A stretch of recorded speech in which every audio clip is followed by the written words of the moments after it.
Halo, selamat pagi semuanya. Mohon maaf saya terlambat 2 menit. Sebentar, saya izin record ya.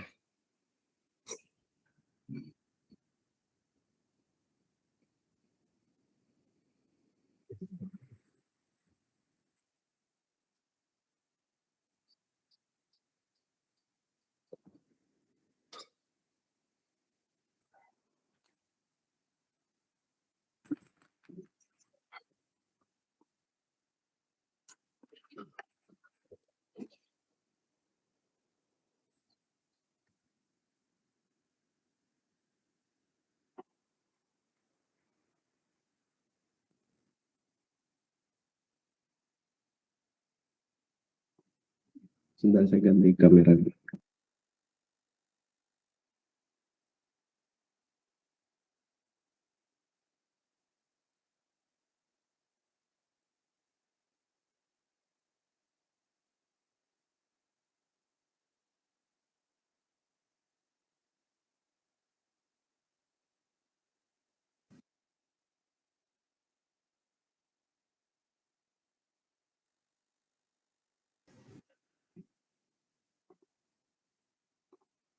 Oke, saya sambil. Saya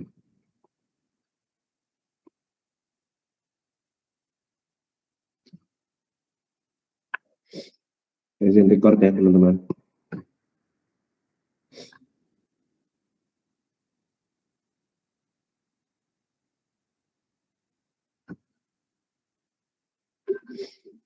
Oke, seperti biasa saya stand dulu sebentar ya.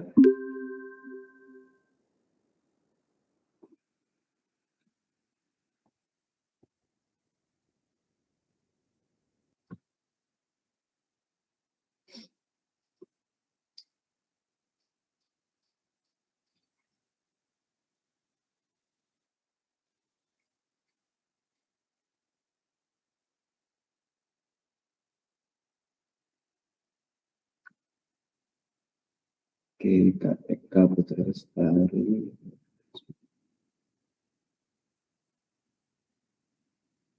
Eka Putri Lestari. Sekarang tanggal 9. Oke, Kak Eka hadir. Novi Andayani ada. Amanda Febriliani ada. Atikah Dwi Rahmawati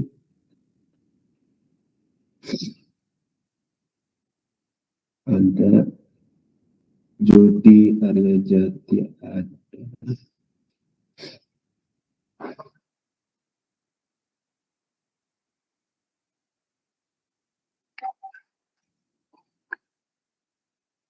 Enzel ada. Oke. Kak Fadila Balkis ada. Kak Indah Sartika Zamasi ada. Rinaili Himatus Suroya ada. Mars Adeva ada.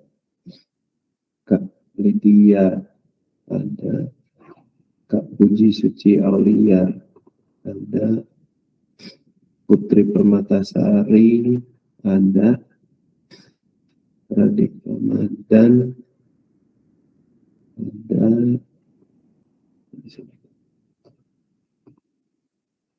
Rizky Arianto ada. Oke. Kak Selvi Dayanti. Oke. Azhar ada. Azhar nggak ada.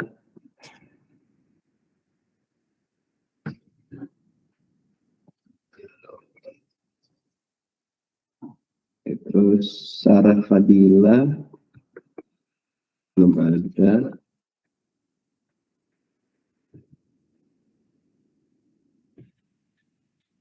Terus Fitri Kak Aurel. Oke. nggak ada. Terus Imam Akbar belum ada.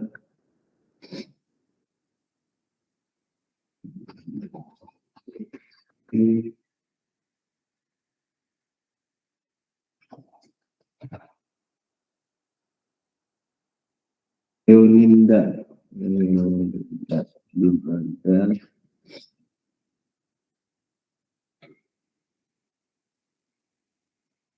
Oh, ada yang izin ya.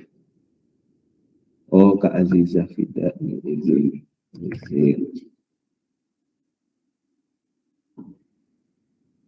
Kak Uji bilang telat, udah datang. Terus, oh Najla ya. Najla.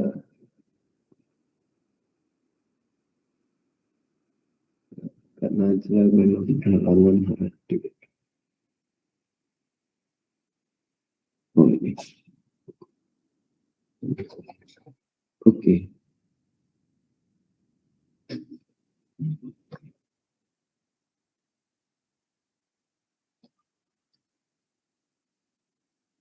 Kak Dian Rachel belum ada.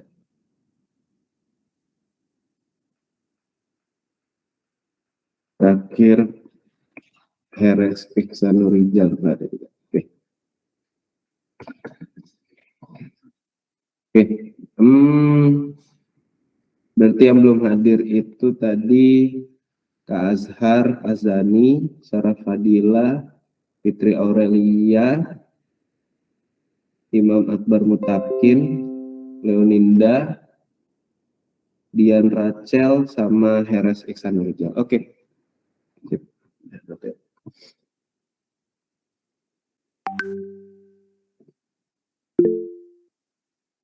Oh, baru hadir ya? Oke. Kak Azhar baru hadir. Oke.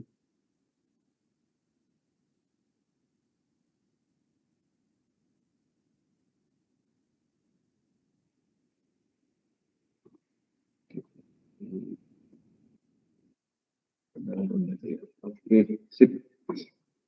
Oke, kalau gitu bisa kita mulai. Saya lihat teman-teman ini ya, materi minggu ini Python ya. Oke, ada mungkin mau kita reviewnya gimana nih? Ada day khusus yang teman-teman minta untuk dibahas? Mungkin praktek code yang diberikan kemudian apa ada else yang pakai titik 2 dan else nggak pakai titik 2. Dan apa yang membedakannya dan apakah terms ini berlaku pada perintah yang lain, if, or, dan lain-lain. Oke, terus saya pasti pakai. Oke. Coba ya kita buka aja materinya sebentar.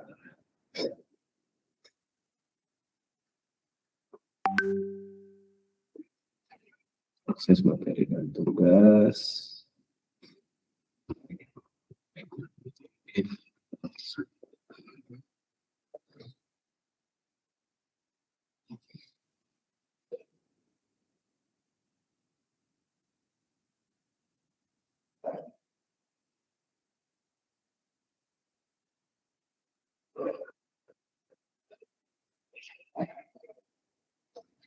Saya sambil share screen ya sebentar. Ini pakai sih ya. Pakai terus. Mungkin typo sedikit aja kayaknya. Atau ya amannya pakai sih.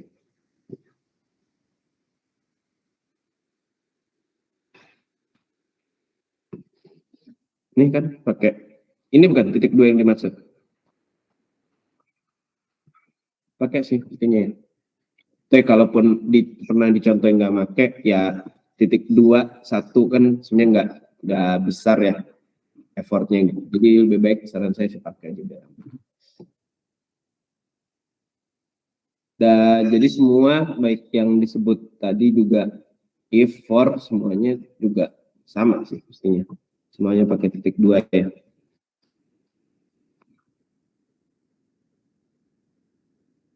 Materi 4.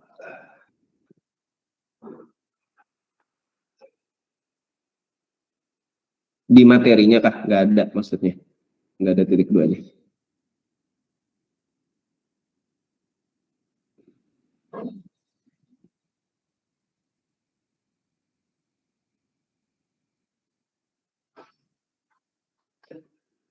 Tadi juga betul ada yang sempat angkat tangan ya. Kanovi kayaknya tadi. Gimana Kanovi? Open mic aja boleh.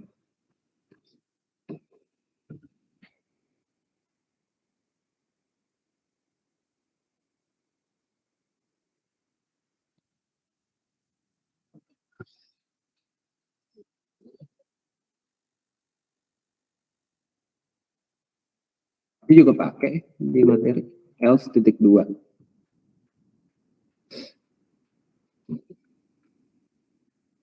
If juga sama ya, pakai titik dua. Nggak masuk ya Kak suaranya. Saya nggak dengar sih. Yang lain dengar suaranya Kanovi kan? Enggak, Kak. Nggak ya? Oh ya, makasih Kak Selvi.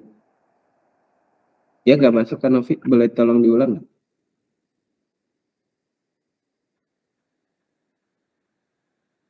Oh ya, live meeting dulu. Coba dari ulang.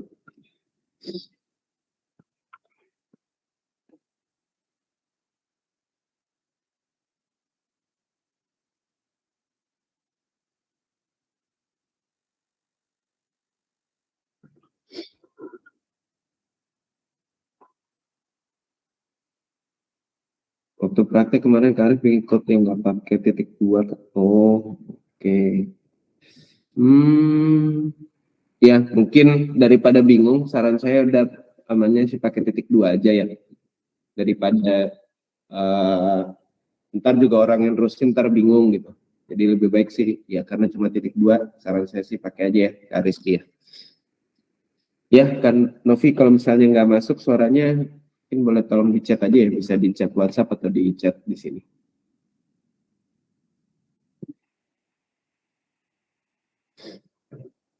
BTW pertanyaannya nggak harus tentang Python ya, boleh kalau misalnya mau nanya yang lain juga, boleh. Misalnya masih ada yang penasaran sama uh, apa namanya SQL misalnya atau yang lain boleh.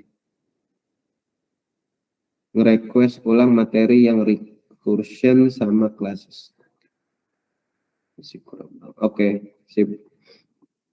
Kak Eka oke, saya tampung dulu. Kak Eka Putri Lestari itu angkat tangan yang mau bertanya. Iya, Kak, Silakan. izin tanya, Kak. Hmm? Saya kan lintas jurusan ya, Kak, dari sastra ini mau belajar data gitu, Kak. Kira-kira kalau untuk SQL itu ada file yang isinya kayak rumus atau apa gitu, Kak, buat belajar? Oke. Kalau yang SQL sih pakai tempat kita kemarin aja nih di sini lengkap. Terus juga Kak Eka bisa nyoba-nyoba langsung gitu. Jadi dia pelan-pelan kok, tinggal ikutin aja nih di sini. SQL, home, terus intro, sintaks, select listing gitu. Jadi dia pelan-pelan sih kalau saya lihat. Saya selalu kalau misalnya ada yang baru belajar, saya selalu rekomendasiin Waitress Schools ini. Saya juga termasuk bisa bilang kan saya juga lintas jurusan ya. Saya dulu kuliahnya teknik geofisika kan, jadi nggak ada nyambungnya. Cuman karena saya ikut bootcamp ya diajarnya emang Python. Cuman saya biasanya ngulang-ngulang lagi dari si Waitress Schools ini. SQL ini dulu saya nggak masuk di bootcamp yang saya ikutin gitu. Jadi saya dulu diajarnya langsung Python for machine learning, nah udah ini dilewat tiba-tiba pas kerja pakai SQL terus. Mungkin saran saya dari sini aja sih, KK ya. Oke, terus sambil saya buka tentang yang recursion.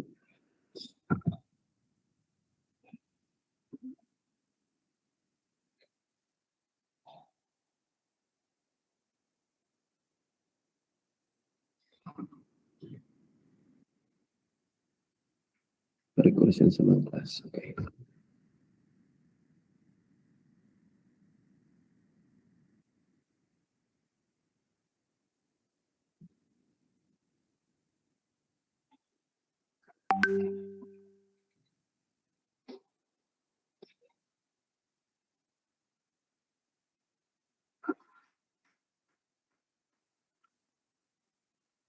Oke, jadi ini ya recursion ini ya. Nah, kelas bulan mana? Ya, saya sambil cari kelas ya.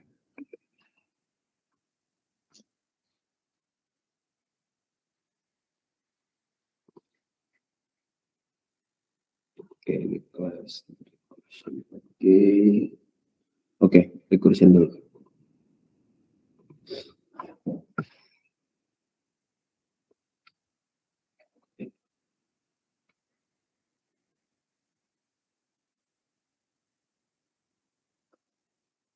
Oke, kita coba review bareng-bareng ya. Ntar kalau misalnya teman-teman ada yang punya pendapat lain, karena memang ini menurut saya pribadi materi yang apa ya, agak rumit gitu. Apalagi buat yang bisa bilang shifting ya dari IT gitu. Mungkin buat yang dari IT pernah dapat analogi yang sederhana gitu dari dosen, boleh di-share gitu. Karena saya juga nggak pernah dapat tuh penjelasan yang menyederhanakan hal-hal kayak gini. Tapi kita coba review bareng-bareng dulu ya. Sekiranya dia punya ide, ini bayangin kayak gini aja gitu. Nah, itu boleh ya, kita sambil diskusi aja. Oke, jadi rekursi itu intinya adalah function yang memanggil dirinya sendiri. Jadi mungkin kita langsung ke ini ya. Kalau contoh nanti lompat-lompat, ya udah kita review satu-satu deh. Jadi memang recursion ini, nah ini aja udah dibilang kan langsung. Jadi kalau misalnya awal-awal bingung, tonton gak usah minder karena memang ini harus hati-hati karena sulit gitu. Bisa membuat kita mudah terjebak dalam penulisan function yang tidak pernah berhenti gitu. Jadi infinite loop lah ya kalau di looping. Jadinya ini bakal makan memori atau daya prosesor yang berlebih. Nah, jadi kalau iteratif mungkin kita coba review dulu perbedaannya antara yang recursion sama iteratif. Kalau iteratif kan kita baca bareng-bareng ya. Make a file of boxes to look through. Ketika file is not empty. Ketika filenya tidak kosong, grab box, ambil kotak gitu ya. Kalau misalnya jika kamu sudah menemukan kotak, maka isi file ke dalam box, lalu balik ke situ. Tapi jika misalnya kamu langsung nemunya key atau kunci, selesai. Nah, sementara kalau misalnya rekursif itu langsung ibaratnya kita kayak cari ke semua item di dalam box. Kalau tadi kan harus grab box dulu, terus kayak jadi bercabang kan. Jadi secara coding itu akan lebih pendek memang kalau kita pakai rekursif gitu. Sementara kalau pakai iteratif kan tadi grab box dulu, kalau ketemu box balik lagi, terus kalau misalnya ketemu kunci baru selesai. Kalau rekursif langsung cari semua yang ada, go through, cari di semua item yang ada di dalam box itu kalau misalnya namanya key ya udah selesai. Itu mungkin analogi yang coba dijelaskan di slide ini ya.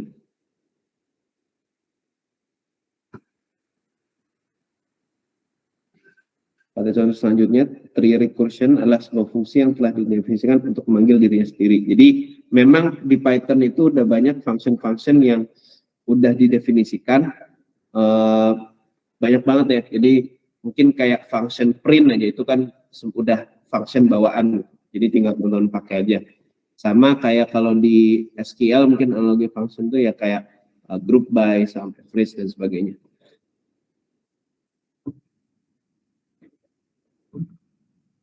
Caranya ini dengan menggunakan variabel k sebagai data yang berkurang setiap kali rekursi dilakukan. Kita balik ke sini. Lihat dia selalu berkurang satu kan, karena dia balik ke step sebelumnya. Kayak gitu. Pengulangan berakhir ketika kondisi tidak lebih besar dari 0, yaitu ketika bernilai 0. Ini saya coba slideshow.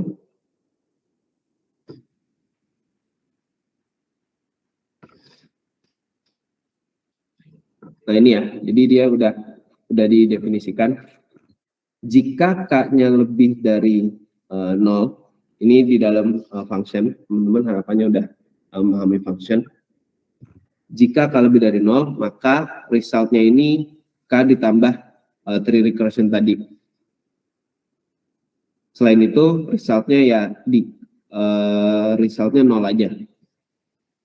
Nanti dia hasilnya bakal 1, 3, 6, 10, 15, 21. Nah, sini teman-teman mungkin yang udah paham, ada yang bisa ngejelasin nggak? Kenapa bisa hasilnya seperti itu?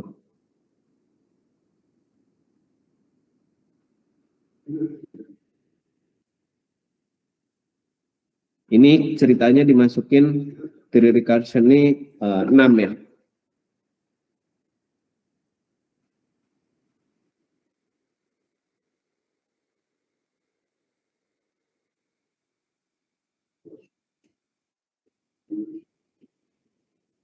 Ini sebenarnya tapi kalau boleh ini sebenarnya lebih ke data engineering sih sebenarnya gunanya. Jadi kalau kayak data analis ya nice to know sih gitu. Kalau menurut saya. Boleh kalau misalnya ada yang udah paham? Ada yang paham?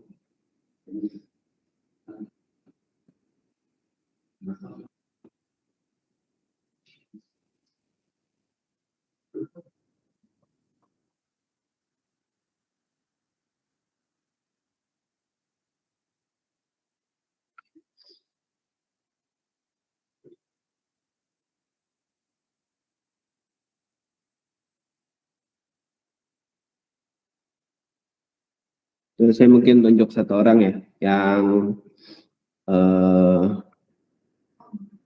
biasanya kalau gini-gini yang ini udah.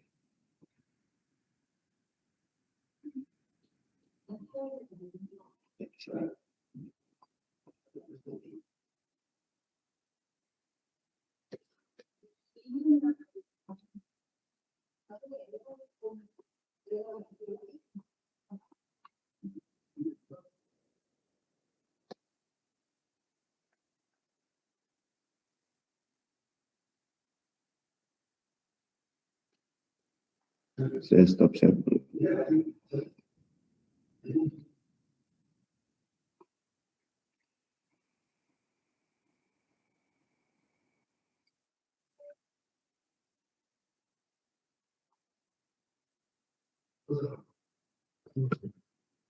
Yang dari teknik informatika ya biasanya nih jago nih.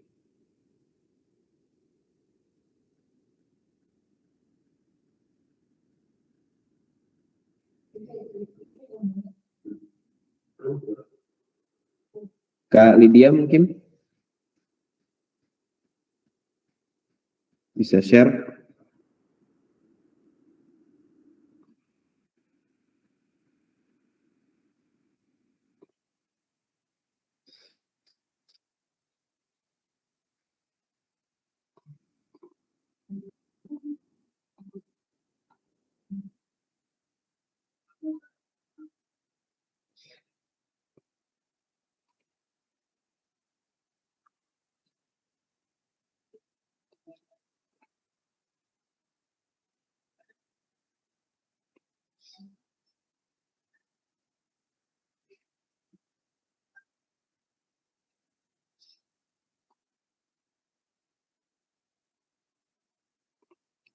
Mungkin noted ke Rizky, nanti saya coba review juga ya tentang indent.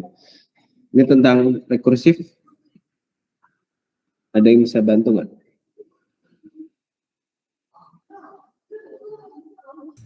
Mungkin saya mau jawab, Pak. Iya boleh. Ini mah sepemahaman saya aja ya. Mungkin recursion ini dari sintaksnya mirip-mirip sama function. Jadi di mana kita mendefinisikan function tree recursion ini dengan parameternya yaitu K, di mana kalau K-nya lebih dari 0, maka hasilnya atau kita buat variabel baru yaitu result sama dengan K ditambah tree recursion ini atau fungsinya yang barusan dengan parameter baru yaitu K dikurangi 1 gitu. Terus habis itu print resultnya yaitu print variabelnya ini loh yang udah ditambahin. Nah, jadi kalau bukan lebih besar dari K, ya resultnya sama dengan 0 gitu. Terus mengembalikan nilai result lagi. Nah, terus buat ngejelasin semuanya, ya kita buat print ini. N ini tuh buat kayak slash n slash tuh kayak buat spasi gitulah, enter gitu kalau kita buat sintaks gitu. Nah, terus sini kita buat string gitu, recursion example results. Terus kita panggil function yang baru kita buat gitu. Misalnya kita buat 1, ketik kalau 1 kita buat 1 result dengan K-nya itu berarti 1 ditambah 1 dikurangi 1, 0, betul. 1 ditambah 0 sama dengan 1 gitu dan seterusnya. Jadi kalau kita buat misalnya di sini kan 6, buat 6 6 result gitu.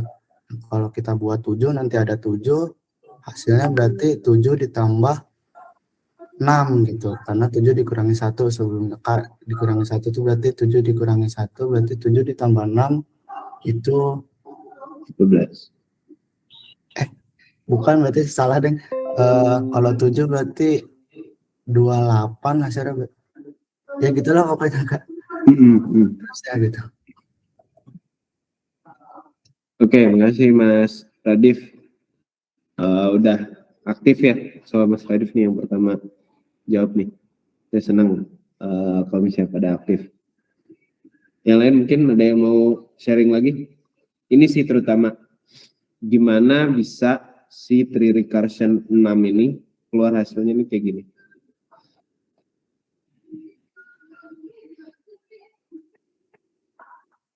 Ini sebenarnya saya jujur-jujuran aja ya. Ini saya juga jarang pakai ini gitu. Dulu pas bootcamp saya juga pusing gitu.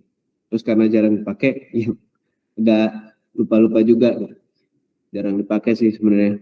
Ini lebih banyak dipakai buat orang software engineer atau data engineer kayaknya. Gitu. Mau ralat deh Kak. Jadi mungkin mirip-mirip kalau kita belajar matematika mah kayak aritmatika lah gitu. Jadi kita recursionnya ini dipakai waktu gimana ya? Pokoknya misalnya kita tree recursion 1 kan hasilnya 1. Nah, recursion ini dipakai waktu buat result berikutnya gitu. Misalnya 2 berarti satunya dipanggil dulu karena nilai dari K, terus baru K dikurangi 1, yaitu berarti misalnya 2 berarti 2 dikurangi 1 ditambah 2 3 gitu maksudnya gitu. Ya, betul. Kayak aritmatika lah gitu maksudnya. Ya. Jadi kita coba ini nih ya. Makasih Mas Radif atas jelasannya. Betul, memang sebenarnya mirip aritmatika. Cuman ini masuk ke programan ini gini ya. Misalnya dia manggil tree recursion-nya 6. Coba aja kita masukin ke sini gitu. K-nya diganti jadi 6. Kalau K-nya lebih dari 0, kan 6 lebih dari 0 ya. Maka result-nya adalah K-nya berapa? 6 kan? 6 ditambah tree recursion 6 dikurangi 1 berarti 5 gitu. Nah, ini kita simpen aja dulu gitu sebenarnya. Kalau misalnya bingung ya. Jadi kita coba cari tahu dulu tree recursion 5 itu berapa. Nah, nanti sama kan? Nanti dia bakal tree recursion 5 masuk ke if ini nanti masuk lagi ke result kan berarti karena 5 masih lebih dari 0. Gitu kan? 5 ditambah tree recursion 5 dikurang 1. Nah, gitu aja terus sampai akhirnya dapat kan tree recursion-nya, bisa tulis ya.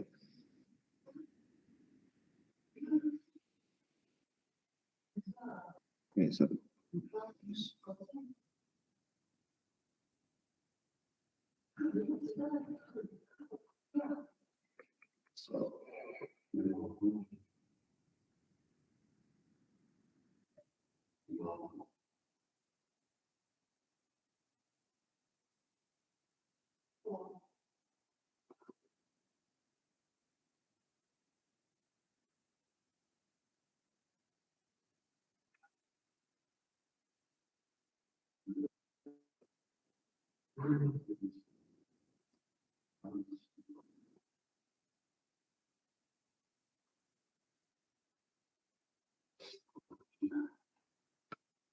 Pertanyaannya adalah tree recursion 6 ya.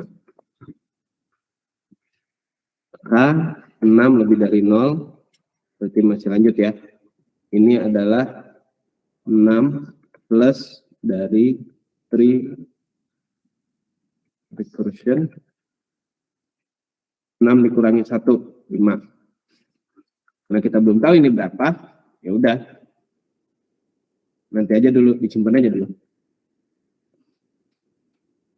Terus untuk tahu itu kan berarti kita perlu tree recursion 5 kan? Ulangi lagi. 5 ini adalah 5 masih lebih dari 0 ya. Maka ini adalah 5 ditambah tree recursion 5 dikurangi 1, 4. Kita masih belum tahu tree recursion 4 ini berapa. Ulangi lagi. Gitu aja terus. 4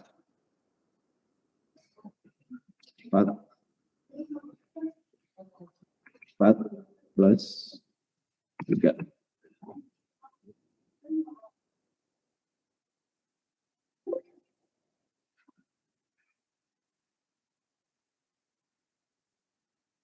Oke, saja dulu. Ini 4, 3, 2.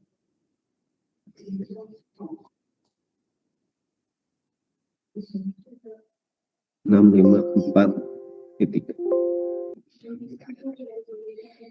3 masih lebih dari 0. Ini adalah 3 ditambah tree recursion 2.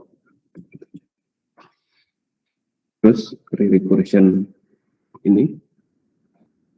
Tree recursion dari 2. 2 masih lebih dari 0.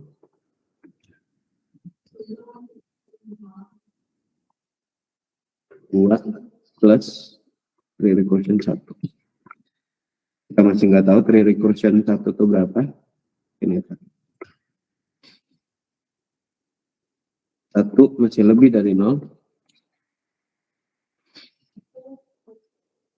Ini adalah 1 plus tree recursion 0.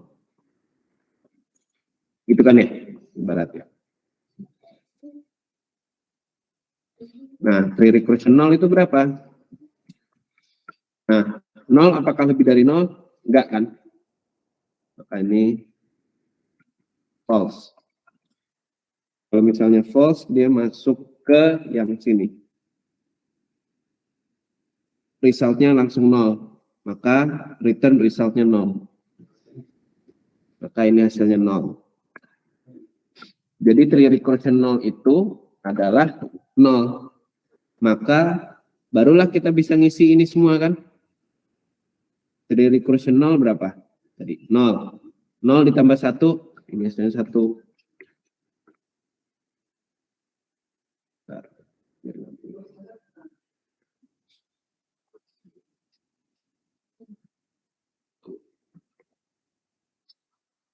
Terus tree recursion 2 berarti berapa? Kan udah tahu nih, tree recursion 1 hasilnya 1. Maka 2 plus 1, 3.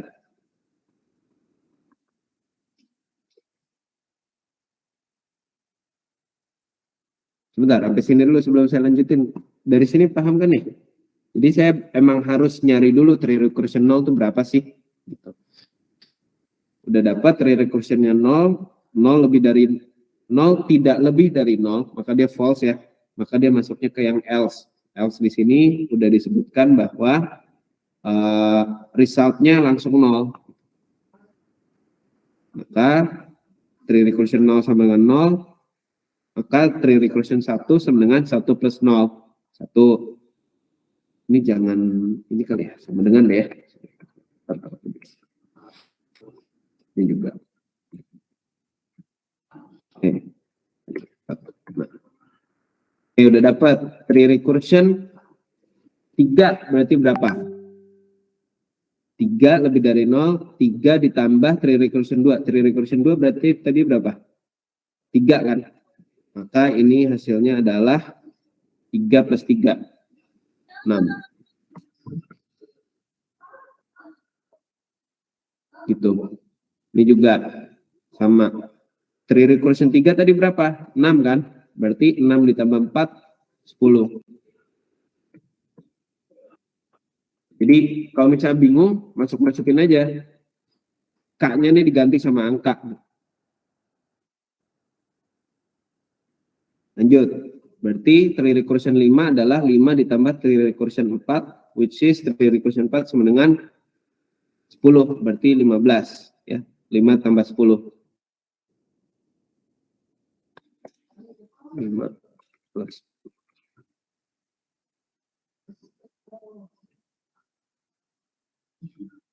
Terakhir, kan dia minta tree recursion 6 kan? Memang. Maka 6 ditambah 15. 21. Benar nggak coba? 1, berarti dia resultnya adalah 1, 3, 6, 10, 15, 21. Nah, tadi yang dibilang mirip sama kayak deret aritmetika sama si Mas Radif, yaitu tadi. Dia 1 ke 3, 3 ke 6. Jadi kayak deret.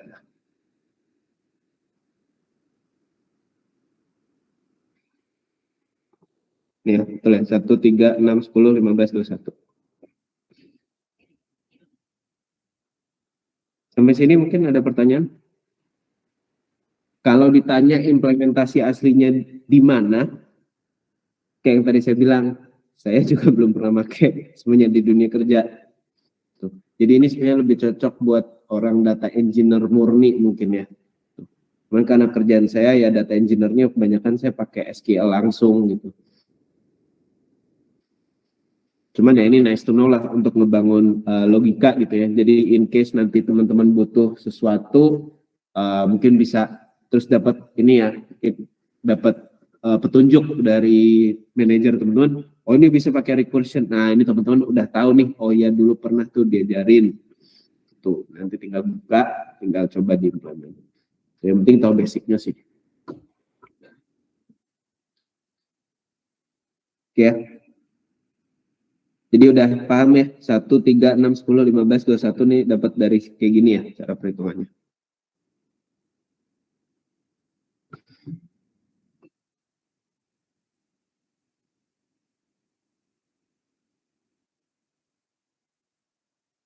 Ada yang ini mau ini dulu mungkin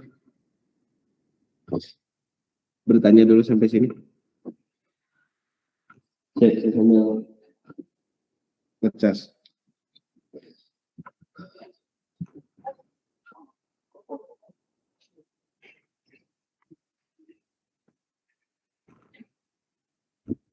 Coba aja kalau misalnya teman-teman mau main-main, bikin aja kayak ginian terus tambahin misalnya tree recursion 7, ya berarti ini 7 kan 7 lebih dari 0. Berarti 7 ditambah 21, 28 pasti selanjutnya. Cobain aja.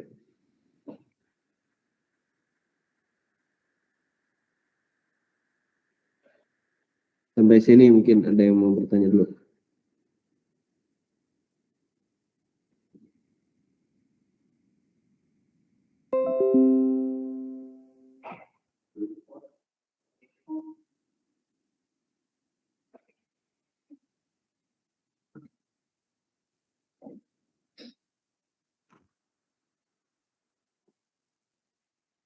Kak, siapa tadi? Kak Novi, dari penjelasan saya pakai Excel tadi, jadi lebih kebayang nggak? Tree recursion nih, si recursionnya jadi memang ibaratnya kita harus dapetin value paling awal dulu lah ibaratnya gitu.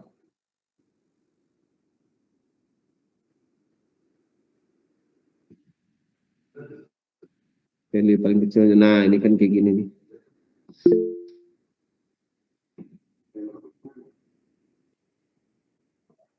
Oke, siap. Oke ya, saya lanjut tentang class ya.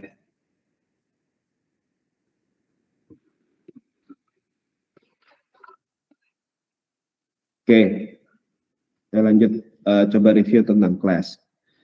Apa sih class di Python? Di class sebelumnya mungkin sekalian review juga. Python ini adalah bahasa pemrograman yang berorientasi objek. Gitu. Jadi hampir semua yang ada di Python objek. Gitu. Nah, kelas adalah konstruktor objek atau blueprint. Ini cetak biru mungkin kalau misalnya teman-teman agak bingung apa sih maksudnya cetak biru, blueprint maksudnya untuk membuat objek. Kenapa kita perlu membuat kelas? Jadi kelas ini memungkinkan kita untuk membuat abstrak dari objek dunia nyata ke dalam code. Itu bisa didefinisikan, kita bisa mendefinisikan atribut atau variabel dan function sekalian yang menggambarkan sifat dan perilaku objek tersebut.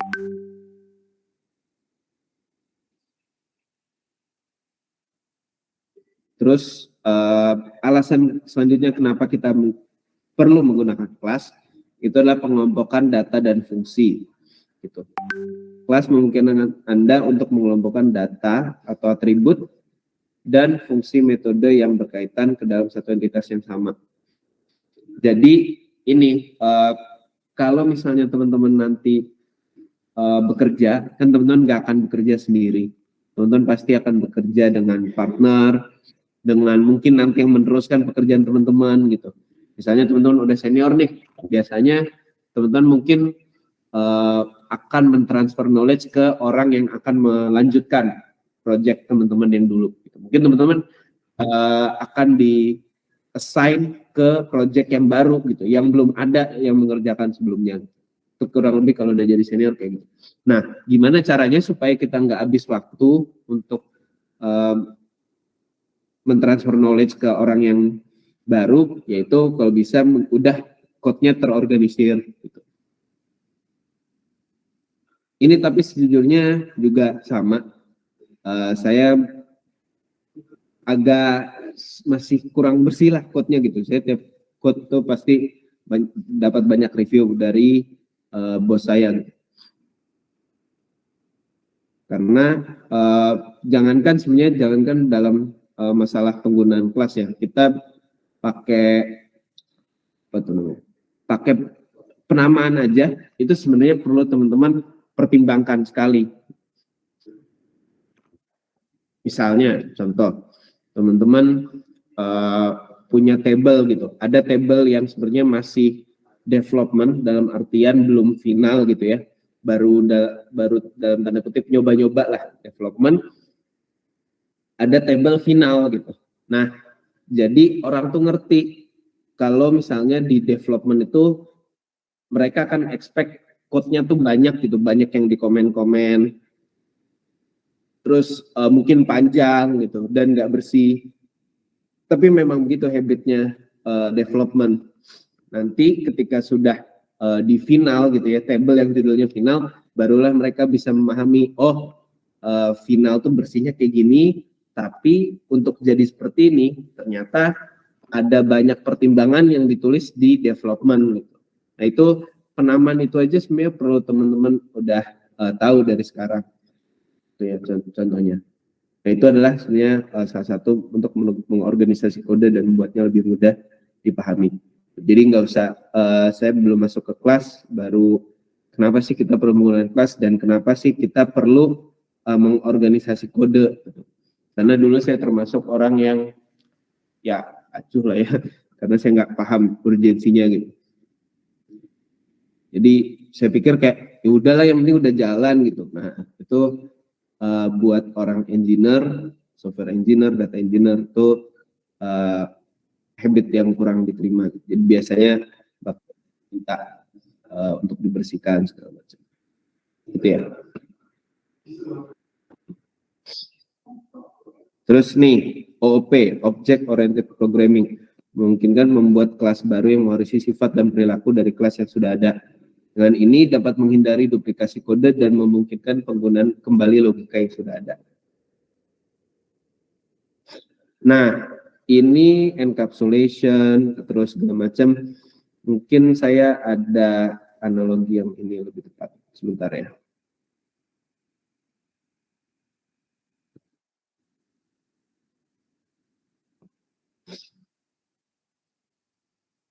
Ini analoginya yang waktu itu saya pakai itu analogi untuk membuat game.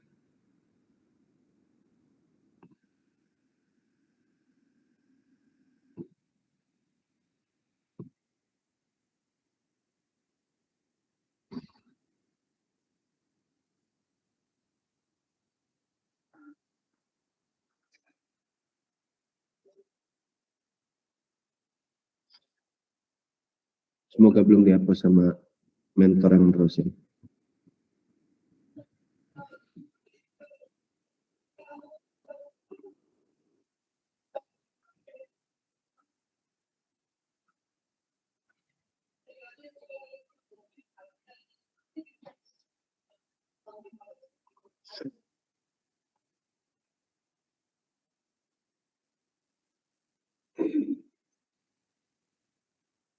Bentar ya, saya cari dulu.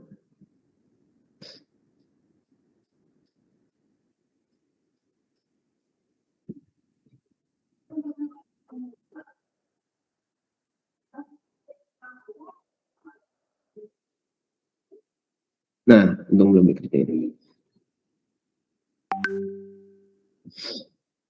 Oke, ini saya ini lagi.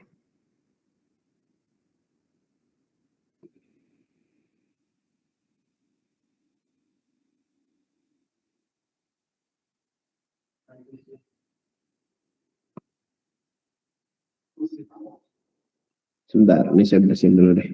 Ntar dikira ini lagi. Maaf ya.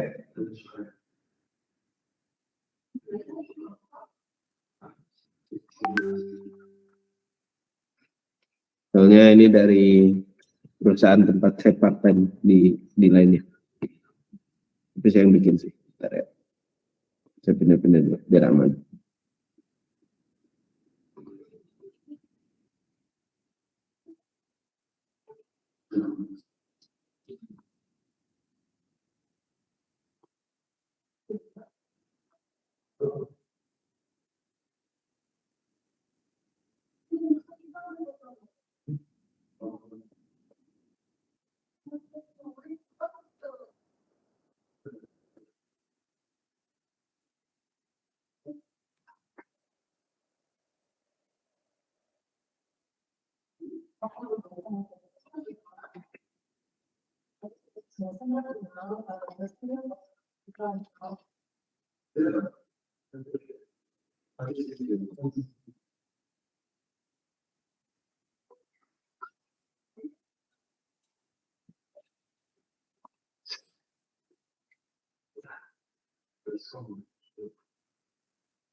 Mana ya?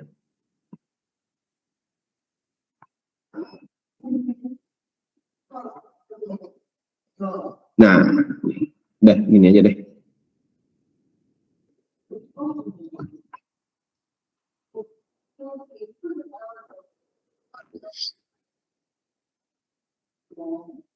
Oke, udah kelihatan lagi ya screen saya? Sudah, Kak. Oke, nah ini analogi yang bagus. Saya karena sejujurnya saya juga awalnya bingung, nih apa sih Object Oriented Programming OP yang di-mention di sini ya? Nih, OP, warisan. Nah, ini saya coba kasih di sini menurut saya pribadi bagus ininya. Ini juga suatu alasan-alasan lain kenapa dia ini bermanfaat lah. Karena dia bakal lebih cepat secara execution gitu. Jadi teman-teman kalau misalnya eksekusi data yang besar dalam jumlah besar itu akan lebih cepat. Terus clear structure, making code easier to debug, modify. Jadi kalau misalnya teman-teman itu bingung ini ada kesalahan nih, ada error gitu. Nah, itu yang dimaksud oleh debug. Itu lebih gampang karena tinggal lihat kelas mana sih nih yang bermasalah gitu. Function mana yang bermasalah itu akan lebih mudah kalau bisa pakai ini.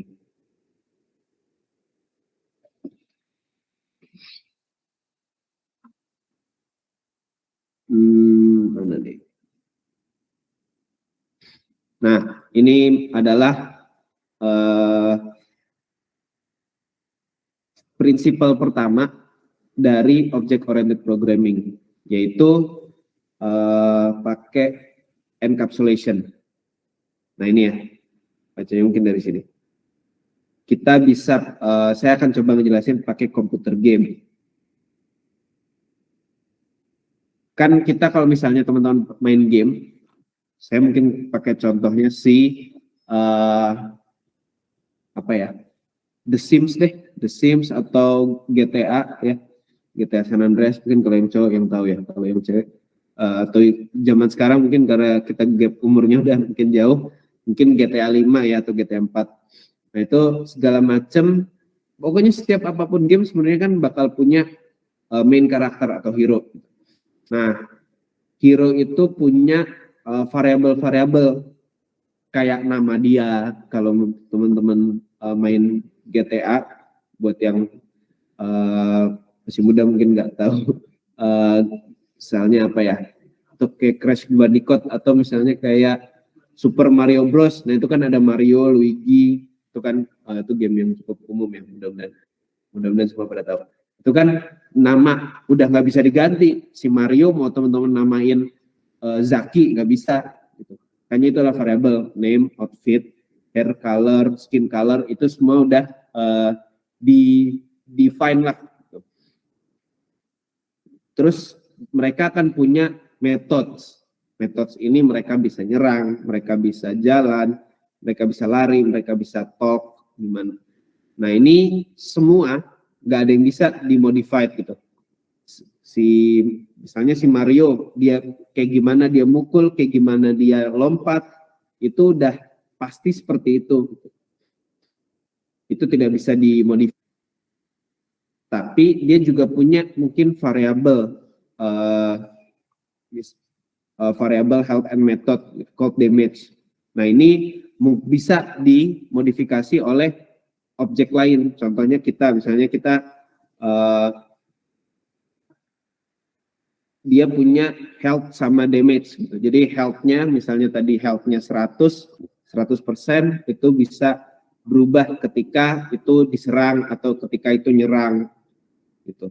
Nah, itu baru variabel yang bisa berubah-berubah. Jadi ada variabel yang tidak bisa berubah kayak nama, outfit, hair color, skin color, dan juga bagaimana mereka berjalan, berlari dan sebagainya. Dan ada variabel yang bisa berubah. Itu misalnya health, terus attack-nya, damage-nya seberapa. Mungkin kalau damage-nya itu semakin naik level gitu ya, kita semakin rajin mengumpulkan item-item, nah itu mungkin damage-nya semakin bagus. Jadi ketika dulu kita nyerang musuh nih harus 3 kali, nah sekarang mungkin sekali aja musuhnya udah bakal mati. Nah, itu kan bisa kita modifikasi gitu. Ya, encapsulation analoginya kayak gitu, teman-teman. Terus yang selanjutnya abstraction. Abstraction di sini program ini kan akan sangat besar ya, thousands of lines of code gitu, banyak sekali ininya. Nah, abstraction itu ini pakai game example aja ya. Attack method tuh mungkin punya banyak sekali lines of code di dalamnya. Code ini bisa menspesifikkan bagaimana hero ini bisa diserang dan apa sih efek serangannya itu ke health dari hero kita. Nah, si enemy object nggak usah, kita kan nggak usah peduliin ya, nggak usah peduliin bagaimana si serangan itu bekerja. Kita cukup tahu aja kayak ini bekerja gitu, dan itu akan mereduce health dari hero kalau misalnya hero kita diserang sama musuh. Ya. Jadi abstrak. itu dari kata abstrak, jadi kita sebenarnya nggak tahu apa sih yang terjadi di sana gitu. Itu maksudnya. Cuma cukup kita tahu, udah yang penting function serangan ini jalan gitu, mempengaruhi health musuh atau health ke kita misalnya kalau kita diserang. Ya. Terus yang ketiga, prinsip yang ketiga adalah inheritance. Kita pakai game example lagi. These enemies can all be child objects of a parent enemy object. Contoh, each enemy may have similar attributes. Jadi kalau misalnya teman-teman enemy in Super Mario Bros. Nah, inilah ya yang terkenal ya, yang diinjak-injekkan sama Mario atau Luigi. Nah ini kan atributnya sama ya, atributnya sama, mirip lah, intinya warna hijau gitu atau warna coklat misalnya.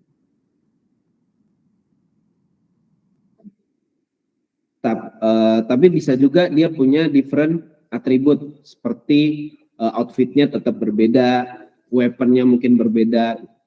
Nah ini semua adalah inheritance, warisan dari parent enemy object gitu. Jadi parent objeknya itu adalah enemy in general gitu. Enemy in general yaitu adalah misalnya yang warna coklat gitu ya. Warna coklat dia bisa menyerang apa-apa. Nah nanti turunannya child objeknya itu adalah warnanya mungkin nggak warna hijau semua, tapi ada warna hijau mudanya gitu. Terus dia kemampuannya mungkin cuman 7 dari 10 misalnya. Kalau yang ini dia lebih kuat gitu ya, kakaknya misalnya lebih kuat, perpaduan warnanya bukan hijau sama hijau muda aja, tapi ada birunya. Terus dia kalau nyerang tuh lebih mematikan gitu. Tapi intinya itu semua atribut-atribut tersebut itu adalah inheritance atau warisan dari parent object, parent enemy object, kayak gitu.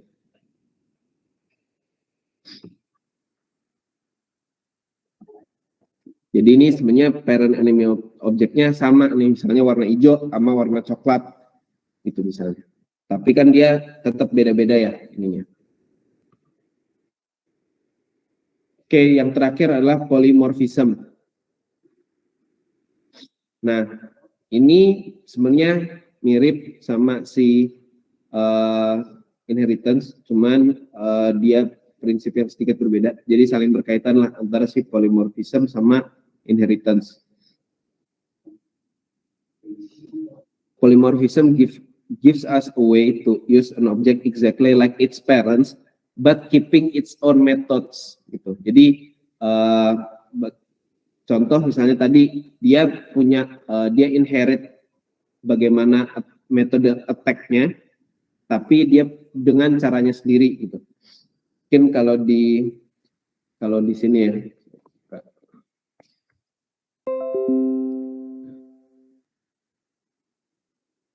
Nah, ini ya misalnya kalau saya tonton mungkin tahu. Nah ini kan ada yang megangnya pistol, ada yang megangnya shotgun, ada yang megangnya machine gun. Jadi mohon maaf ya kalau yang perempuan saya nggak terlalu tahu game apa yang cocok, cuman mudah-mudahan bisa memberikan sedikit gambaran untuk si object oriented programming ini. Tapi kan mereka intinya sama-sama nyerang gitu kan. Mereka punya methods attack gitu, attack our hero gitu. Gitu. Tapi dengan caranya sendiri. Gitu.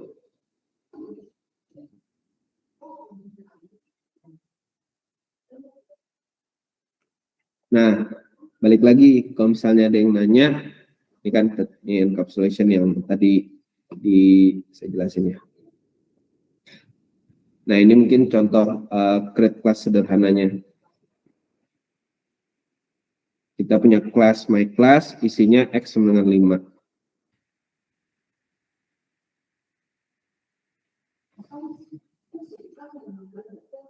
Kalau misalnya sebelum ada yang nanya,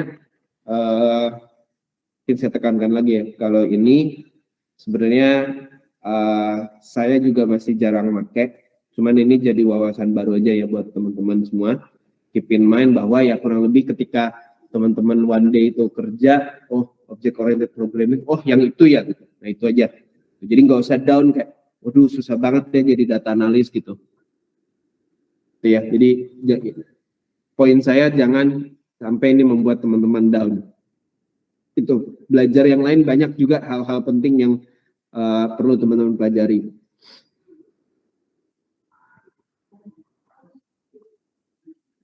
Oke ya, semoga cukup jadi bayangan ya Kak Novi ya. Mungkin memang akan sedikit abstrak, saya nggak bisa apa namanya, sulit lah kalau misalnya belum sampai praktek langsung gitu. Tapi mudah-mudahan Kak Novi dan teman-teman dapat bayangan lah ya dengan analogi yang saya coba tadi sampaikan. Ini saya share deh, bisa teman-teman baca-baca lagi.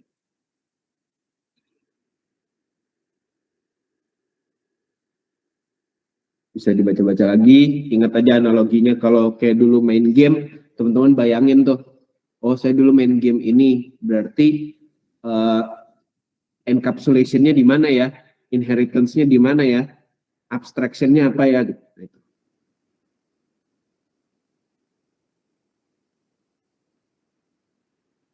Mohon maaf ya buat yang kalau yang perempuan nggak terlalu ngeh sama contoh-contoh game yang saya sampaikan. Cukup lumayan kah dapat pencerahan Kak Novi? Tetap bingung. Bingung sih kayaknya.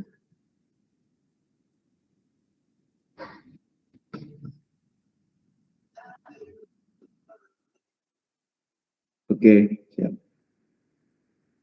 Jangan down ya teman-teman, lihat ini kayak, waduh apaan sih nih, nggak ngerti gitu. Banyak yang perlu dieksplor.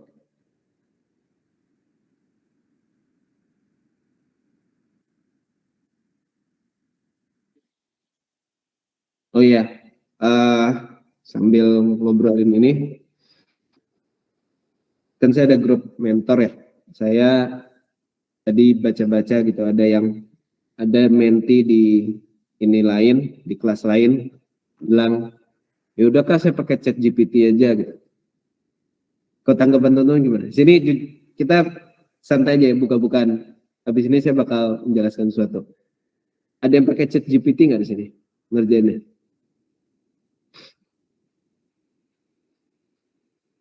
Enggak, ini beneran mah nggak akan saya kurangin sih sebenarnya. Cuman buat kedepannya, saya tetap nanti lihatnya selama itu sama dengan kunci jawaban ya, saya kasih nilai segitu. Ada yang pakai chat GPT? Atau ini deh, menurut teman-teman boleh nggak sih pakai chat GPT untuk nanya code-code kayak gini? Ada yang punya pendapat nggak? Saya udah pernah nyoba.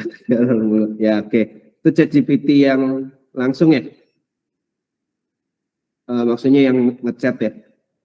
Ini saya kirim satu video deh.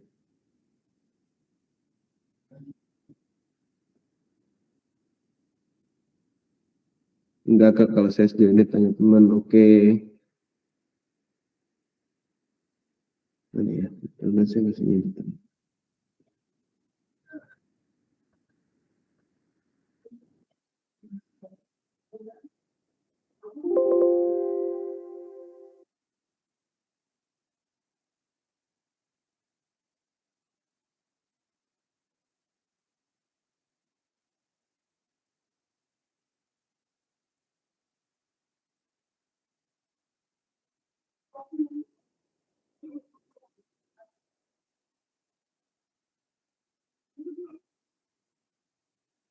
Dari akun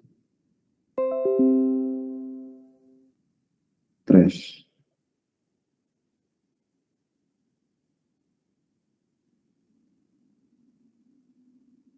Oke, ini saya restore dulu.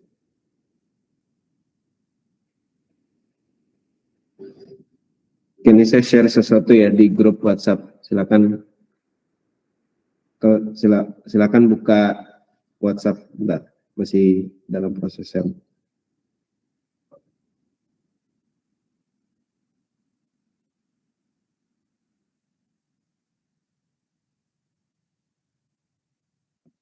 Lama juga ya.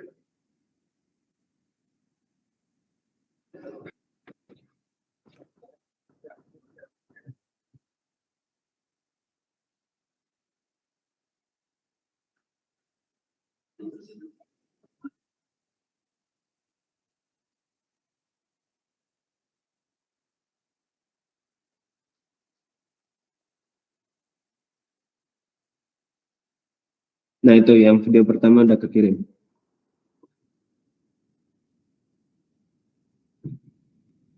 Boleh coba dibuka.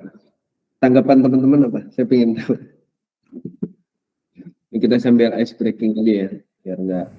Tadi soalnya bahasanya menurut saya pribadi cukup berat. Meski saya udah coba pakai analogi game, itu pasti teman-teman juga akan kayak wah panik. Karena saya ngerasain itu gitu dulu kayak, dunia orang. Setelah kita lakukan pemisahan terhadap masing-masing function dan diberikan each comment fungsi-fungsi dari masing-masing line comment ini, kita bisa langsung saja untuk melakukan namanya paste atau langsung aja kita pilih.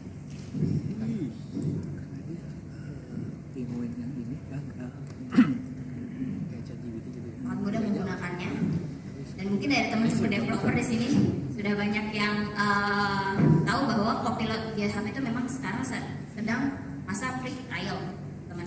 Jadi teman-teman bisa mencoba untuk GitHub Copilot sendiri kalau menggunakan Visual Studio atau Visual Studio Code untuk di-embed ke dalam.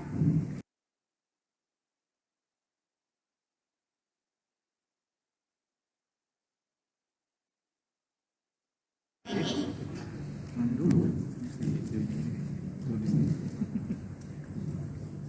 kita tidak perlu lagi memikirkan apa yang mau kita lakukan di dalam GitHub, apa yang akan kita coding di dalam Visual Studio Code. Dia sudah melakukan yang namanya generate suggestion dengan menggunakan GitHub Copilot. Jadi yang kita lakukan adalah tinggal tap dan dia akan mengenerate another suggestion dari sini. Very easy. Saya lihat Bapak di sana udah setuju. Ini kayaknya Bapak di sana sudah mulai mengerti betapa mudah sekarang melakukan coding dengan menggunakan GitHub Copilot. Saya di sini punya another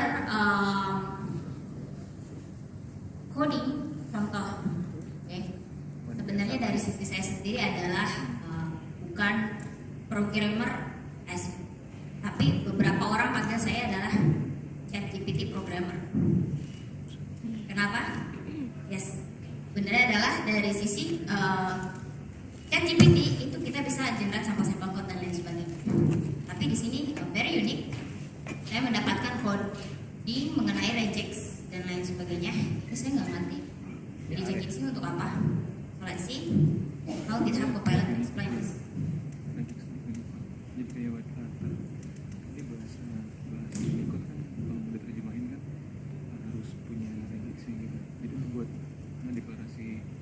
Di sini kita bisa lihat bahwa GitHub Copilot menjelaskan mengenai e-reject itu untuk email address, p-reject itu untuk phone numbers, s-reject itu for strong password.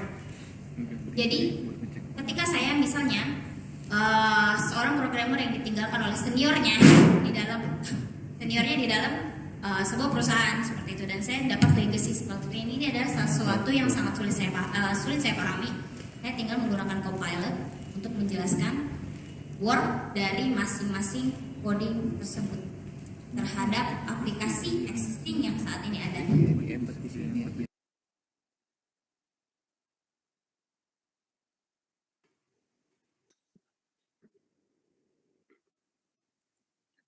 Halo. Udah lihat videonya? Boleh minta pendapat 3 orang nggak?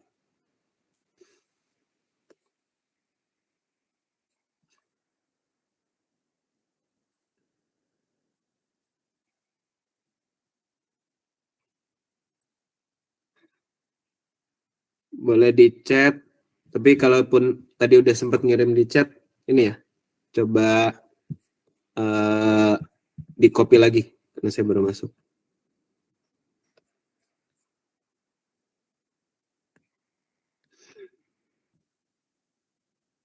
Adakah yang mau berpendapat?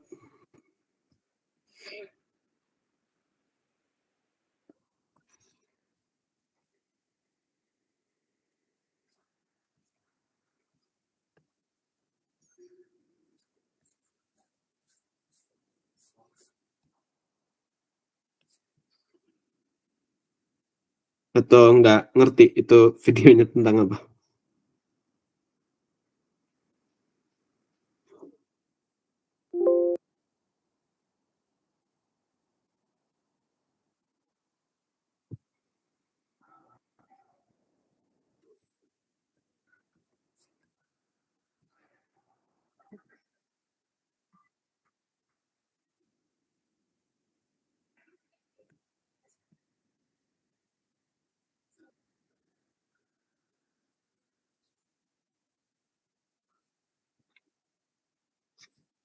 Iya betul Kak Selfie.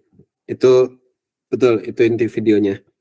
Nah, kalau tanggapan Kak Selfie dan teman-teman nih, setuju nggak dengan hal tersebut? Terus kalau setuju kenapa? Saya kedepannya akan melakukan apa?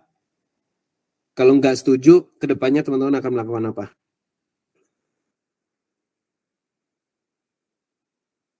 Secara konteks video yang saya kirim betul, intinya yang itu. Intinya betul apa yang dibilang Kak Selfie. Tapi yang mau saya bangun adalah critical thinking teman-teman sekalian review ya. Udah ada nih teknologi nih di depan mata kayak gitu. Meski teman-teman mungkin nggak bisa pakai langsung kalau sekarang itu mahal. Saya nggak tahu deh. Sekarang masih free trial apa udah bayar? Cuma tanggapan teman-teman nih saya pengen tahu.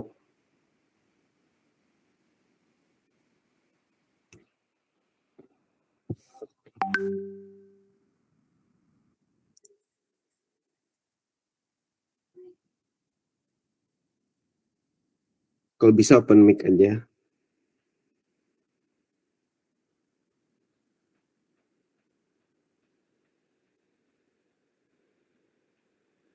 Oke, sudah tidak bermain logika lagi. Oke.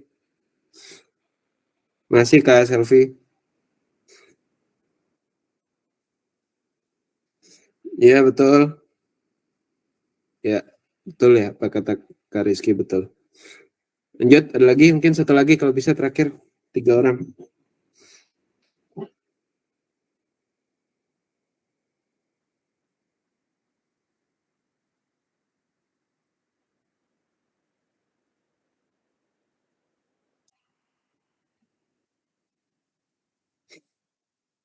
Oke, siap. Terima kasih Kak Mars. Oke, jadi ini ya, saya mau apa ya? Kalau pendapat saya sih gini, kurang lebih sama apa yang teman-teman katakan ya. Ada plus minusnya gitu, pasti. Segala perubahan apapun itu pasti ada plus minusnya. Cuman kalau saya tetap melihatnya lebih banyak plusnya. Plusnya adalah betul semakin cepat pekerjaan kita akan semakin lebih produktif lah gitu. Ini mendorong produktivitas banget. Yang tadinya mungkin teman-teman bikin suatu mobile apps mungkin sebulan misalnya, saya nggak tahu sih berapa lama, itu mungkin bisa dalam waktu hitungan hari. Itu dalam hitungan hari siap rilis gitu. Which is berarti sebenarnya ya, kalau menurut saya bukan berarti tapi teman-teman tidak perlu belajar gitu. Nah di sini teman-teman udah pada aware. Saya sangat mengapresiasi teman-teman bisa aware terhadap hal-hal kayak gitu ya. Jadi kayak jangan tergantung sama AI nanti nggak tahu skill, terus kayak skill kita kurang terasa gitu. Nah itu saya senang banget teman-teman udah ada kesadaran tersebut. Nah tapi yang mau saya katakan selanjutnya adalah sebenarnya jangan sampai teman-teman tuh fokus ke ininya apa codingnya gitu, karena codingnya ini rupanya udah dibuktikan dia bisa mengenerate gitu, dia bisa mengenerate. Justru yang perlu teman-teman kembangkan itu adalah sisi humannya gitu. Coding ini bisa kita apakan gitu, apa coding yang mau kita buat dengan skill set yang sudah ada seperti ini, apalagi untuk kemajuan bangsa ini yang bisa kita lakukan. Aplikasi apa sih yang perlu dibangun? Justru kalau saya pribadi melihatnya, belajarlah hal-hal lain juga gitu.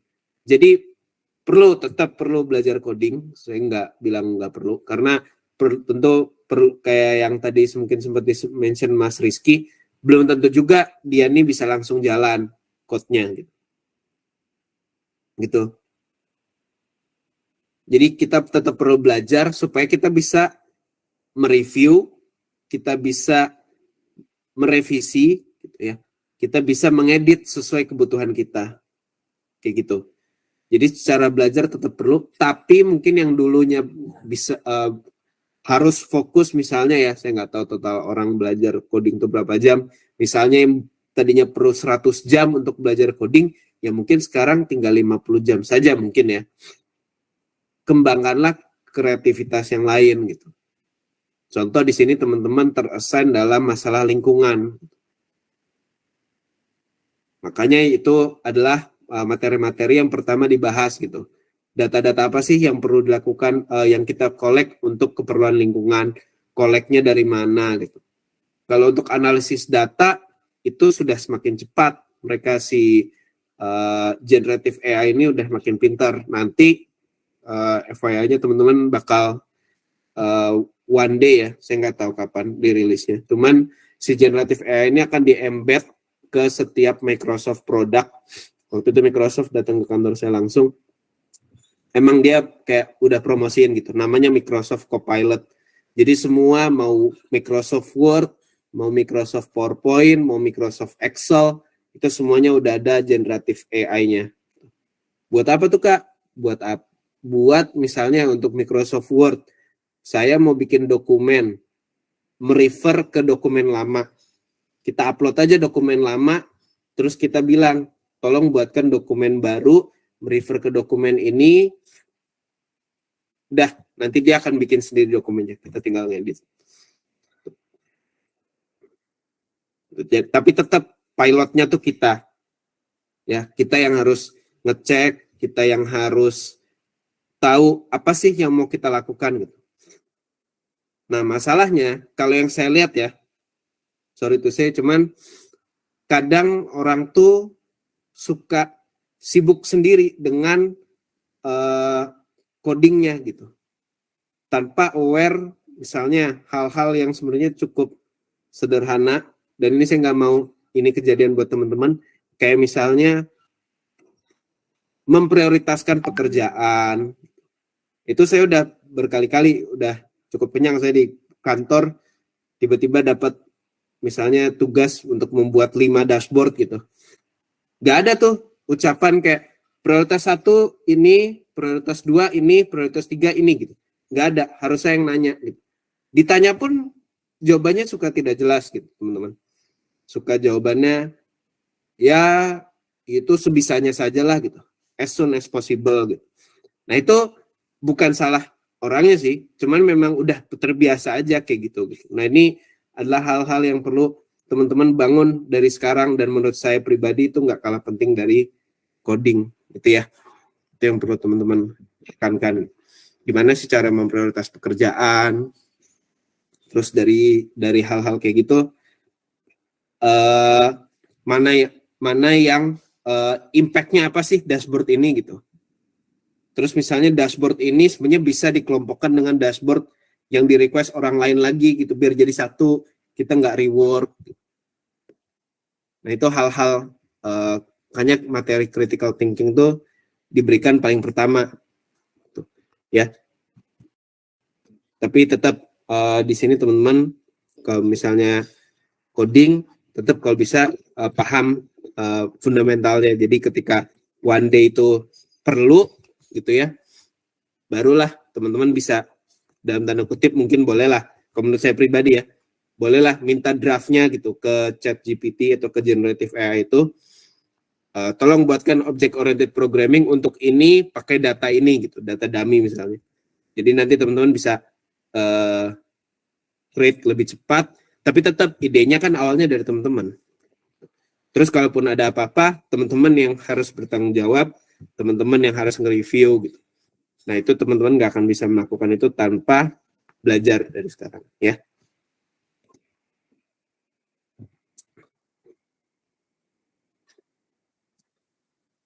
Oke.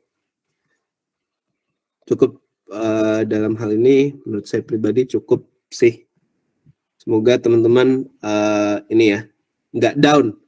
Ini juga penting karena kalau udah down duluan lihat coding itu tadi juga sebenarnya untuk menyemangati teman-teman yang lagi down.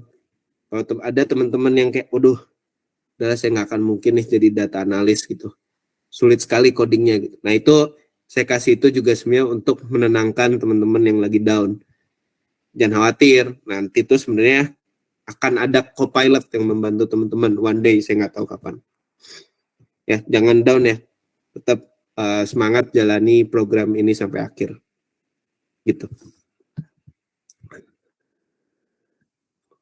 Oke, ada yang mau berpendapat dulu sebelum saya coba buka notepad. Bahas inden ya.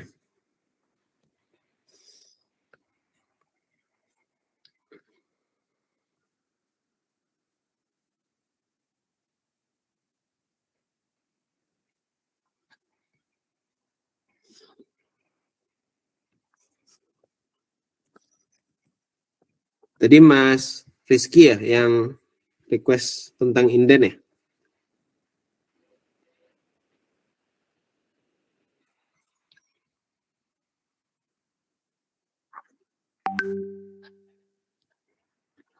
Oke, bentar ya.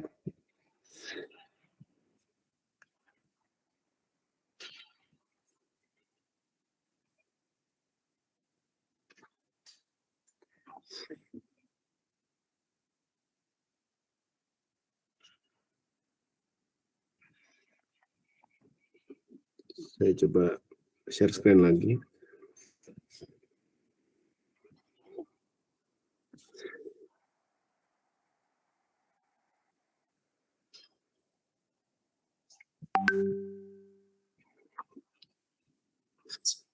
Oke, inden ya.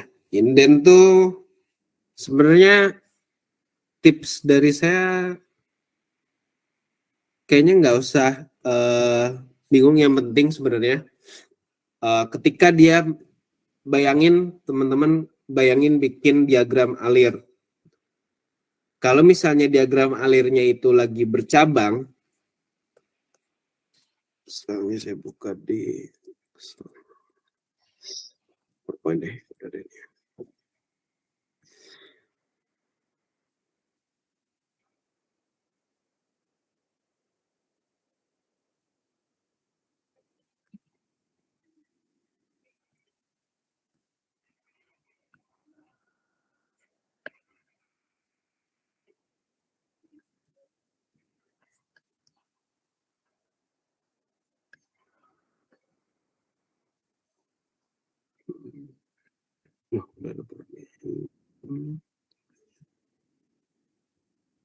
Smart Art.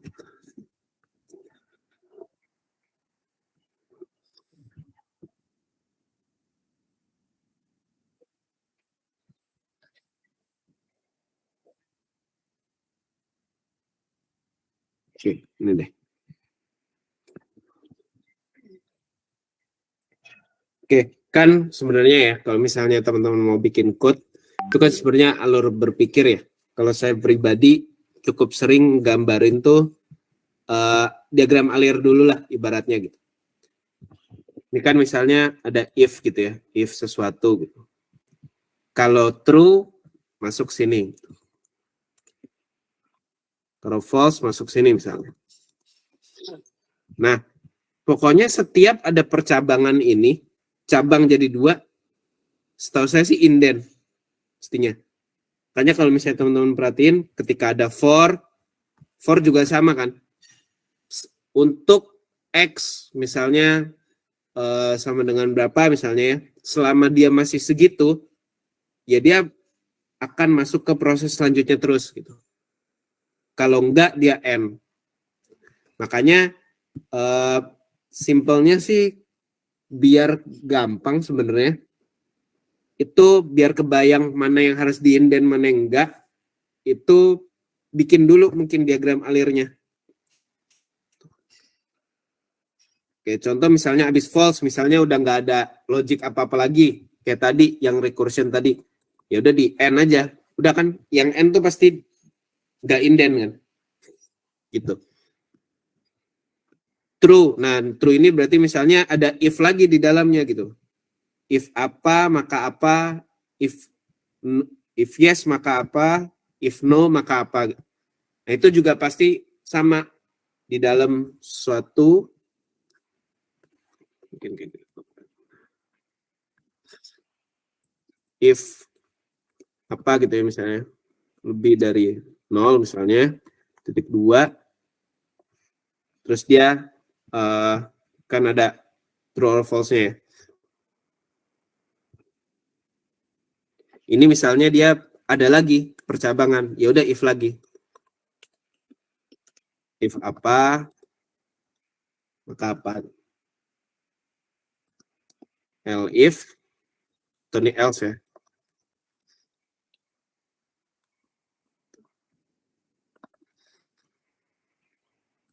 Nah, di luar itu maka else saja. Karena dia juga udah N habis itu misalnya. N. Atau apa ya istilahnya, kadang break.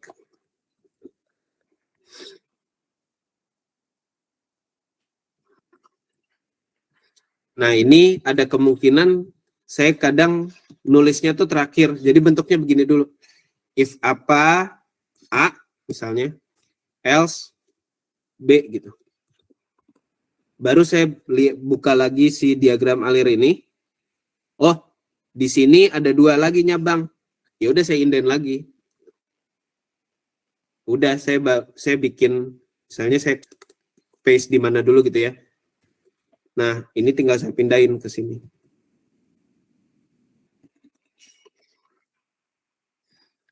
Nah, itu misalnya. Mungkin gitu kali ya, tips yang mungkin bisa saya share. Cukup menjawab kebingungan Mas Rizky nggak?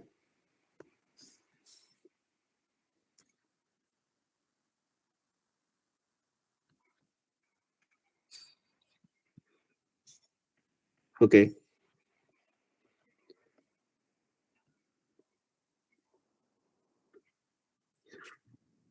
Oh ya, sebenarnya kalaupun error, ini juga sebenarnya tips ya. Saya juga orangnya dulu kayak takut-takut nih inden gak ya gitu. Ya sebenarnya coba jalanin aja dulu. Nanti kalau misalnya pun inden kita berlebih, kan dia error ya. Dia bakal bilang unexpected indent. Oh ya udah, hilangin aja indennya gitu. Jadi nggak usah overthinking. Memang coding tuh kayaknya dalam tanda kutip ya banyak trial and error-nya gitu. Ya, jadi pelan-pelan ya kita latihan bareng-bareng.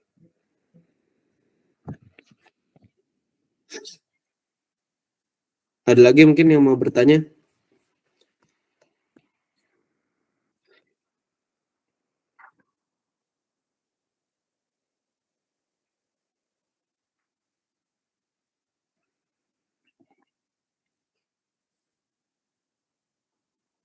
Ini kalau saya lihat berarti belum Python yang machine learning-nya kayaknya. Ada nggak ya nanti?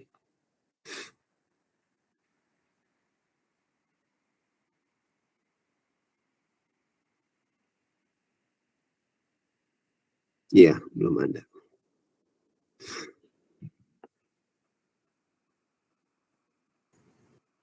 Kak, Ya, mau silakan. nanya, boleh?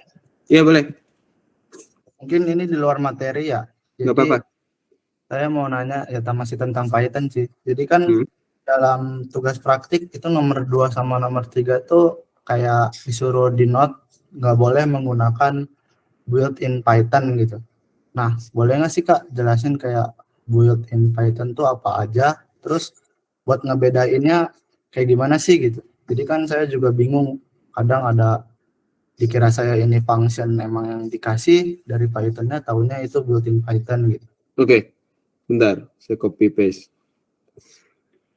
Mana tadi? Sempat dibahas ya memang di grup mentor sama instruktur.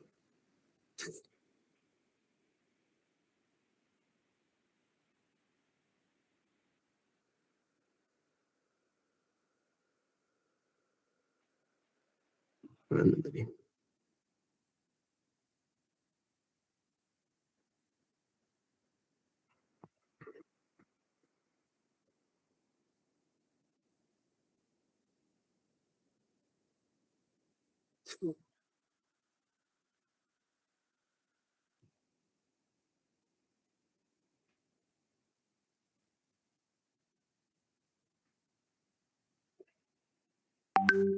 Nah itu bisa dibuka withriscos.com/python/python_ref functions.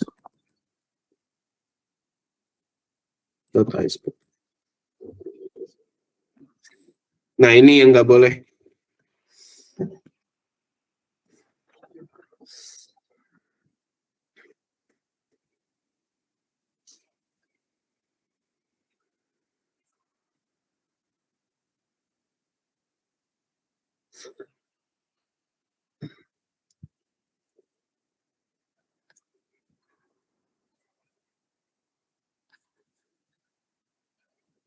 Saya sambil share screen lagi ya.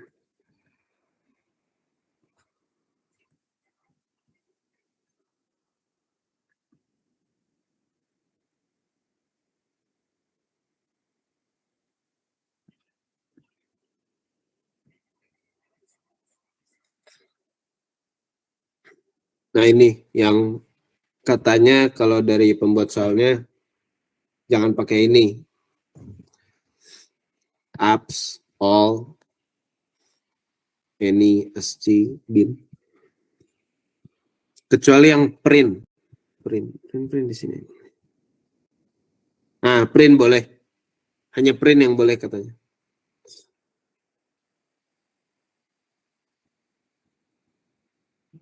Sam nggak boleh ya?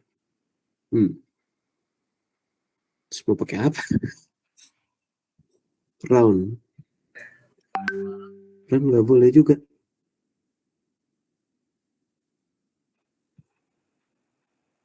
Min nggak boleh. Max nggak boleh. Oh ya susah ini.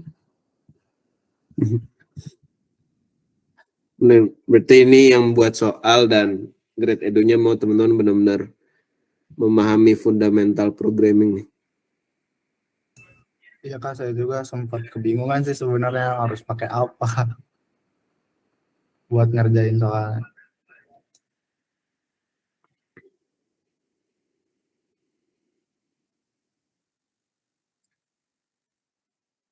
Ini rupanya function yang sedasar max min sum nggak boleh ya? Average. Berarti kalau mau ngejumlahin, teman-teman harus bikin loop.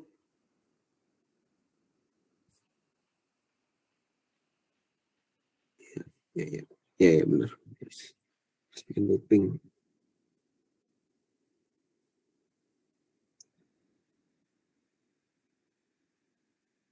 Jadi saya nggak paham sih sebenarnya pertimbangannya apa. Karena teman-teman sebenarnya bukan, teman-teman data analis ya. Data analis bukan software engineer. Jadi sebenarnya menurut saya pribadi ya, ini menurut saya pribadi, pastinya nggak apa-apa lu pakai kayak gini-gini. Karena data analis tuh itu tadi banyak kepentingannya, harus ngerti bisnis juga, terus harus critical thinkingnya harus main, mikirin struktur data juga, kalau cuma ngesam aja harus buat gini sih susah juga ya. Ntar saya coba tanya deh. Dikerjain sebisanya dulu aja. Kemarin ya deadline-nya ya? Dimajuin nggak jadi besok? Oh, oke. Ya udah. Ya, saya nggak janji mereka bisa berubah pikiran sih, cuman mungkin saya bisa nanya gitu. Bisa saya tanyain, teman-teman kerjain sebisanya dulu aja. Tapi kalau ditanya idealnya terus kayak gimana? Ya berarti idealnya teman-teman kalau misalnya ditanya soalnya misalnya buatlah penjumlahan dari bilangan-bilangan ini, teman-teman bikin looping tuh. Agak ribet sih sebenarnya berarti. Cuman seperti biasa nanti ketika saya meriksa punya teman-teman, terus teman-teman ada yang kurang ini, biasanya saya kasih tahu per soal. Nomor 1 udah oke, nomor 2 kekurangannya apa gitu ya. Nanti dibaca aja feedback dari saya. Kalau misalnya benar-benar misalnya beda banget sama apa yang ada di kunci jawaban, nanti saya share kunci jawabannya. Itu aja. Sambil saya coba kritisi deh pertimbangannya juga. Sebenarnya apa gitu. Ya. Intinya nggak boleh pakai function ini. Yang ada di sini kata dia ya. Cukup terjawab Mas Radif? Cukup Kak. Ya. Semangat. Ya, semangat ya. Ini sulit ini.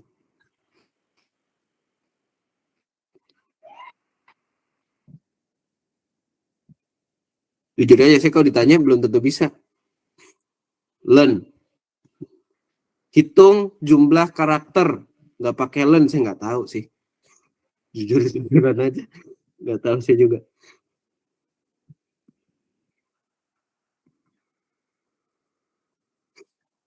Tapi semangat. Ini Muya, kalau misalnya bisa tanpa ini codingnya pasti lebih jago dari saya.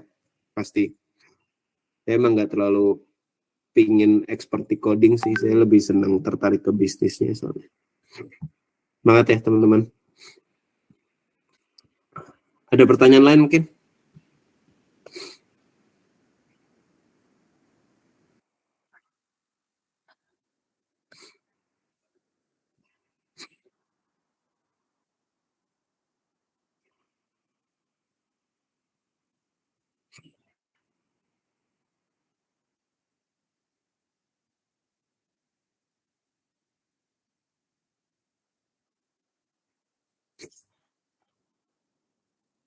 Silakan kalau ada pertanyaan lain.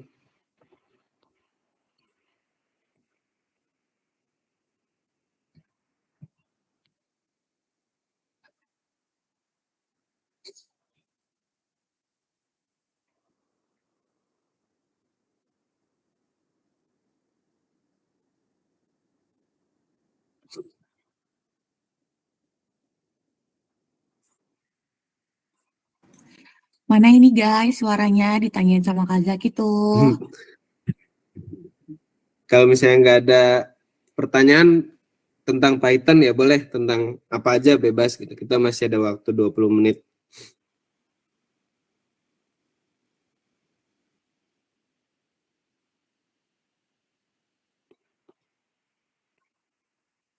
Oh ya, mau ngingetin aja buat yang belum ngisi weekly report yang minggu lalu, jangan lupa diisi. Biar itu juga biar buat teman-teman nggak ini ya, nggak kelabakan di akhir gitu. Jadi saya perhatiin kemarin ada yang belum pernah ngisi, tiba-tiba pas saya mau review, nah itu udah diisi tuh 3 minggu weekly reportnya gitu. Nah itu saya sarankan jangan seperti itu ya teman-teman gitu. Ini ingatlah untuk kayak yang saya pernah bilang, untuk teman-teman wadah latihan menulis, mereview, mensummarize gitu. Itu hal-hal yang gak kalah penting ya banding coding gitu. Karena teman-teman nanti bekerja, mungkin teman-teman akan meeting, gimana teman-teman mau mensummarize hasil dari meeting kalau teman-teman nggak terbiasa dari sekarang kayak gitu. Jadi kalau bisa setiap minggu disiplin aja, mungkin sehari difokusin ngisi itu gitu ya. Tuh, terus yang kedua, kalau misalnya yang masih ada masalah, misalnya belum saya return nih jawaban dari teman-teman, itu coba ditanyain, ya, coba ditanyain ke tim Grade Edu-nya, karena kemungkinan sih ada beberapa dari teman-teman yang memakai email yang berbeda antara untuk Google Classroom dengan untuk pembuatan ini ya, untuk pembuatan tugas gitu. Jadi nggak sinkron tuh antara Google Classroom sama Google Form-nya. Jadi tolong di iniin ya. Tolong diperhatikan. Kalau misalnya saya belum return tuh, terutama tugas mungkin 2 minggu yang lalu ya. Kalau seminggu ke belakang saya usahakan return hari ini. Tapi kalau kayak udah 2 minggu nih kok nggak di return sama Kazaki, oh itu berarti kemungkinan saya memang nggak bisa return karena email yang teman-teman pakai di Google Classroom itu nggak sinkron dengan email yang teman-teman pakai untuk pembuatan tugas. Itu yang kedua. Terus yang ketiga adalah mau mengingatkan juga buat teman-teman, saya dibayar oleh Grade Edu untuk meladeni pertanyaan teman-teman setiap hari. Gitu. Jadi saya harapkan teman-teman ketika ada pertanyaan tidak perlu menunggu hari Sabtu ketika weekly mentoring, tapi bisa langsung ditanya di grup WhatsApp ya teman-teman. Jadi jangan sungkan, silahkan dimanfaatkan itu. Kalau misalnya teman-teman ada kebingungan, biar teman-teman nggak rugi lah, sayang gitu ya. Setuju, Mau Kak nanya Zaki. apa aja bebas ya, nggak harus tentang materi. Mau nanya apapun ya, kita sambil ngobrol-ngobrol biar kita lebih dekat juga boleh ya. Tapi kalau bisa ya tentang materi dulu di yang bingung-bingung silakan diinikan ya. Mantap. Makasih Kak Zaki. Teman-teman, responnya ya. Nih kalau mentoring gini tuh reportnya soalnya nyampe ke kita. Jadi teman-teman dimanfaatkan beasiswanya ya. Kalau ada pertanyaan silahkan bertanya. Belajarnya itu kan gak cuma 2 jam doang ya setiap hari. Jadi cari waktunya untuk video playbacknya ditonton supaya kalau mentoring ada pertanyaan gitu ya. Boleh on cam dulu biar aku bisa tarik report. Sorry ya Kak Zaki, bentar. Iya nggak apa-apa Kak.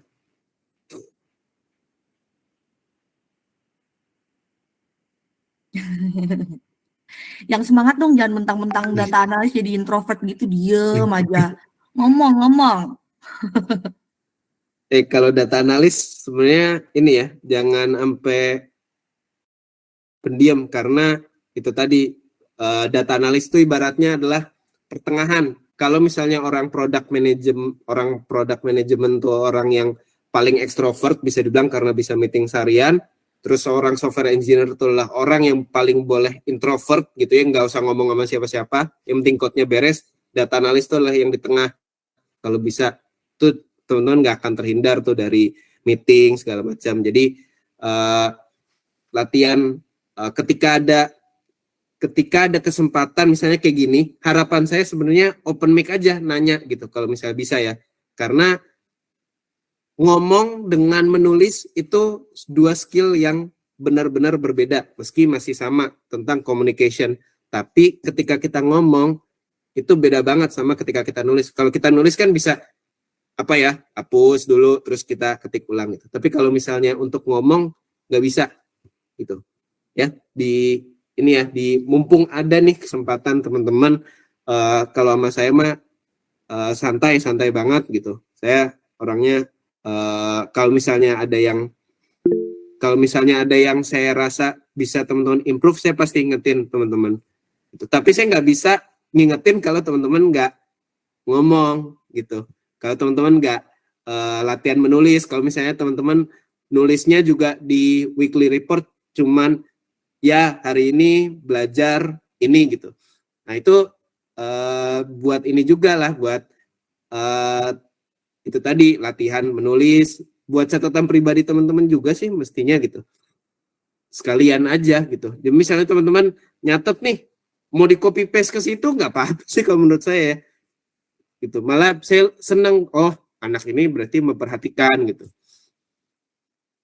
Gitu sih ya. Tuh. Orangnya hilang.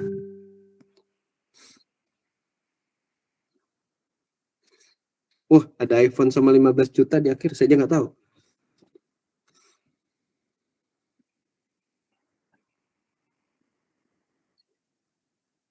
Bentar, itu yang itu apa udah di capture tadi?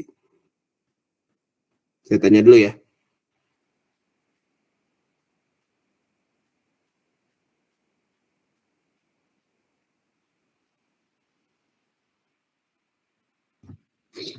Saya kalau misalnya kayak teman-teman off cam, kalau saya pribadi sih sebenarnya nggak ada masalah karena saya ngerti betul, mungkin terutama buat teman-teman yang berhijab lagi di rumah gitu kan, males pakai hijab gitu, saya maklum kok. Jadi cuman yang penting jangan sampai teman-teman tuh rugi ikut program ini Sabtu tadinya bisa jalan-jalan tapi akhirnya teman-teman nggak dapat manfaat apa-apa gitu. Nah itu aja sih yang mungkin saya mau ingetin lagi ya. Mas, untung tadi ada admin grade edu yang masuk Google Meets kelas 4. Apakah sudah di capture?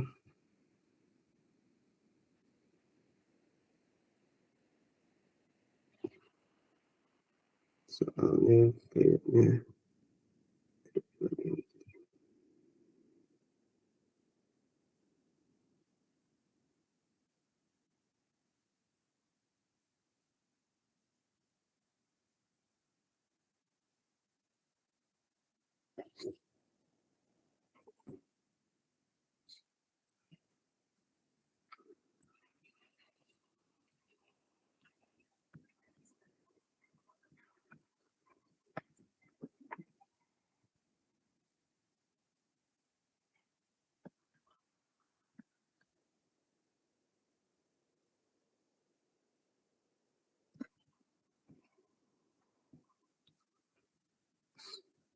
ya udah saya coba saya aja yang capture.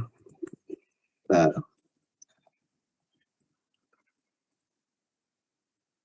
Oh, ternyata Kak Margaret tadi yang masuk. Oke, udah di capture katanya. Kalau misalnya tidak ada yang mau bertanya lagi, mungkin saya akhiri aja ya. Nanti sekali lagi kalau misalnya baru kepikiran pertanyaan di luar kelas, jangan ragu-ragu untuk kalau misalnya malu nanya di grup, tanya PM saya langsung aja nggak apa-apa ya. Oke, mungkin saya izin akhiri teman-teman. Selamat berakhir pekan. Mohon maaf atas segala kekurangannya dan keterbatasan ilmu yang saya miliki, tapi itu semoga bermanfaat buat teman-teman ke depannya ya. Semoga berkah. Oke, kita tutup. Oke, saya tutup. Wabillahi taufiq wal hidayah. Assalamualaikum warahmatullahi wabarakatuh. Terima kasih semuanya. Selamat siang. Terima kasih. Warahmatullahi wabarakatuh. Terima kasih, Kak. Terima kasih.